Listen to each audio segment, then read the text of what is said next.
मानव की शुरुआत में हमें लगभग 4000 साल पहले का सीन दिखाया जाता है, जहाँ हमारा एमसी कुछ अजीब दिखने वाले मॉन्स्टर्स को मार रहा होता है। मॉन्स्टर्स काफी ट्राई करते हैं पर हमारे एमसी को छू भी नहीं पाते। कुछ मॉन्स्टर्स हमारे एमसी से कहते हैं, एक मामूली इंसान तुम हो क्या? हमारा एमसी कहता है कि पहले तुमने कभी मेरा नाम नहीं सुना क्या? मैं शांति का प्रतीक हूँ और उस बुराई से लड़ता हूँ जो इंसानियत के लिए खतरा हो। हाँ, मैं वही हूँ, Lucas Stroman, most powerful tier 9 arc match. Monsters कहते हैं, एक मामूली इंसान हमसे लड़ने की हिम्मत करेगा? हमारा एमसी कहता है, ऐसे घिसे पिटे डायलॉग के लिए शुक्रिया। तुमने एक मामूली इंसान की उम्मीद की थी, लेकिन मैं वो शख्स हूँ जिसने हर मंजिल पा ली है। अब मेरे लिए सिर्फ एक ही मकसद बचा है, पूरी दुनिया के लोगों की हिफाजत करना। मैं यहाँ किसी फायदे के लिए नहीं आया, मैं तो बस थोड़ी भलाई करने और लोगों की मदद करने आया हूँ। मॉन्स्टर्स कहते हैं, तुम्हें क्या लगता है तुम एक इंसान हो क्या हमसे लड़ सकते हो? लेकिन मॉन्स्टर्स कुछ समझ पाते हैं उससे पहले ही हमारा एमसी हवा में फ्लोट करने लगता है, और फ्लोट करते करते वो हवा में ही एक बड़ा सा मैजिक का सर्कल बनाता है। मॉन्स्टर्स ये सब देखकर कंफ्यूज हो जाते हैं। हमारा एमसी हवा में फ्लोट करते हुए उनसे कहता है, क्यों नहीं, बिल्कुल मैं कर सकता हूँ। और देखते देखते हमारा एमसी उस मैजिक के सर्कल को उन मॉन्स्टर्स की तरफ फेंक देता है। एक जोरदार धमाका होता है। हम देखते हैं कि चारों तरफ मॉन्स्टर्स की लाशें बिखरी पड़ी होती है। हमारा एमसी वही हवा में फ्लोट कर रहा होता है और कहता है, एक बात तुम्हारे दिमाग में बैठा लो, इंसान कमजोर नहीं है। लेकिन तभी हमारे एमसी के पीछे से एक आवाज आती है, तुम्हारी प्राइड ही तुम्हारे डाउनफॉल का कारण बनेगी, लुकास स्ट्रोमैन। हमारा एमसी पीछे मुड़ता है, लेकिन एक चमकदार रोशनी की वजह से वो पीछे कुछ देख नहीं पाता। हमारा एमसी भी हैरान होता है कि आखिर ये है क्या। वो बस फिर से आती है, इस दुनिया के नियम हम ही चलाते हैं, हमारी मौजूदगी ही इस दुनिया की अफरा तफरी को काबू में रखती है और संतुलन बनाए रखती है। हम देखते हैं कि हमारे एमसी के सामने एक बहुत बड़ा जाइंट सा फिगर खड़ा होता है। हमारा एमसी भी उसको देखकर हल्का सा चौंक जाता है। फिर वो बड़ा सा फिगर कहता है, मैं डेमी गॉड हूँ, और जिसे तुम इंसान भगवान कहते हो। हमारा एमसी कहता है, मुझे याद नहीं आ रहा कि मैंने तुम्हारी पूजा की हो कभी। पर वो बड़ा फिगर हमारे एमसी की बातों पर ध्यान नहीं देता और कहता है, मैं लंबे समय से तुम्हारे कामों को देख रहा हूँ। तुम्हारी हरकतें इस दुनिया के नियमों और संतुलन के लिए खतरा बन चुकी हैं, और अब मैं तुम्हें इस संतुलन को और बिगाड़ने नहीं दूंगा। हमारा एमसी डेमिगोड की बात सुनकर जोर जोर से हंसने लगता है और कहता है, दुनिया के नियम, संतुलन, ये बकवास मुझे मत सुनाओ।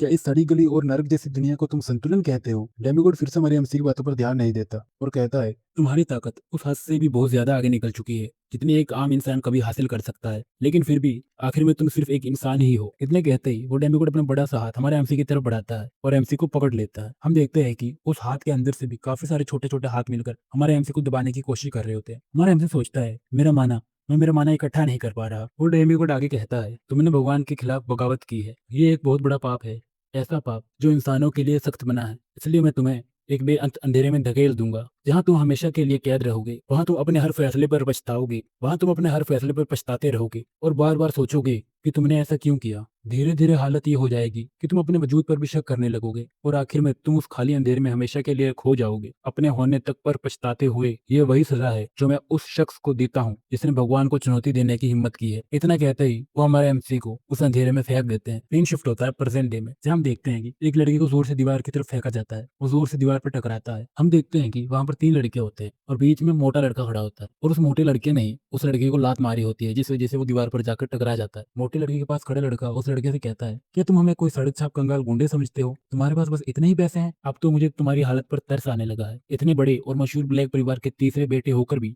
तुम्हारी जेब इतनी खाली है। हम उस लड़के को देखते हैं जिसके मुंह से खून निकल रहा होता है और वो जोर जोर से खांस रहा होता है। तभी वो लड़का आगे बढ़ता है और उस लड़के से कहता है, वैसे भी उस नाम का तुम्हें कभी कोई फायदा मिला हो ऐसा तो नहीं लगता, क्योंकि अपने भाइयों के मुकाबले में तुम बस एक निकम्मे कचरे जैसे हो। लेकिन सच कहूँ, तुम्हारी यही बात मुझे पसंद है। और फिर वो उस लड़के के बाल पकड़ लेता है। वो लड़का आगे कहता है, तुम ना सिर्फ अपने परिवार के नाम पर दाग हो, बल्कि पूरी एकेडमी के सबसे कमजोर और निकम्मे जादूगर भी हो। फिर भी पता नहीं कैसे तुम कॉकरोच की तरह जिंदगी से चिपके हुए हो। हम उस लड़के को देखते हैं जिसकी आंखों में से आंसू बह रहे होते हैं। वो लड़का उस लड़के का सर ऊपर उठाता है और कहता है, अगर मैं तुम्हारी जगह होता तो मैं इस जिंदगी से अच्छा मरना चूज करता। हम उस लड़की को देखते हैं जो कि बहुत बुरी हालत में होता है। उसकी आंखों से आंसू बह रहे होते हैं। ऐसा लगता है जैसे पता नहीं कितना ही टॉर्चर किया हो उसको। पीछे खड़ा मोटा लड़का उस लड़के की आंखों में देखता है और कहता है, ये साला हरामी। तभी वो पतला लड़का कहता है, पर जो बात मुझे तुम्हारे बारे में सबसे ज्यादा पसंद है वो ये है कि इसके बाद अचानक वो उस लड़के के चेहरे पर एक पंच मार देता है और कहता है, मैं तुम्हें कितना भी मारूं मैं बोर नहीं होता, हर बार तुम्हें हरा कर बड़ा मजा आता है। उसके बाद वो उस लड़के के ऊपर बैठ जाता है और ढेर सारे पंच उसके चेहरे पर मारने लगता है। फिर वो उसके बाल पकड़कर उसे उस मोटे लड़के की तरफ फेंक देता है। मोटा लड़का एक जोर की किक उसके पेट पर मारता है। फिर वो लड़का नीचे गिर जाता है और पीछे खड़ा वो मोटा लड़का और पतला लड़का उसके ऊपर लाते बरसाने लगते हैं। लाते बरसाने के बाद वो उसे ऐसे देखते हैं जैसे किसी कचरे को देख रहे हो। वो लड़का नीचे पड़ा दर्द से जूझ रहा होता है और चिल्ला रहा होता है, प्लीज रुक जाओ। लेकिन तभी अचानक एक लात उसके चेहरे पर पड़ती है। वो लड़का उसके चेहरे पर ही लात रख देता है और वहीं खड़ा रहता रहता है और कहता है, पता है मुझे अभी याद आया कि कल क्लास में हमारा जादुई मुकाबला होने वाला है और इत्तेफाक से मैं ही तुम्हारा सामने वाला पार्टनर हूँ। चिंता मत करो, मैं तुम पर थोड़ी रहम करूंगा। तुम जानते हो ना कि मैं कितना अच्छा इंसान हूँ, लेकिन बदले में मैं तुम्हें ऐसा सबक सिखाऊंगा जो तुम जिंदगी भर नहीं भूल पाओगे। कल के बाद तुम्हारे लिए अपने पैरों पर ठीक से चलना भी मुश्किल हो जाएगा। ये कहकर वो उसके चेहरे पर एक और लात मारता है और जाते हुए कहता है, यहाँ वहां मत भटकना, सीधा अपने घर चले जाना और हो सके जितना आराम करना। कल तुम्हें सबसे ज्यादा ताकत की जरूरत पड़ेगी। और जाते हुए एक दूसरे से बातें करते हैं। बहुत मजा आया उसको मारकर। वो लड़का पीछे पड़ा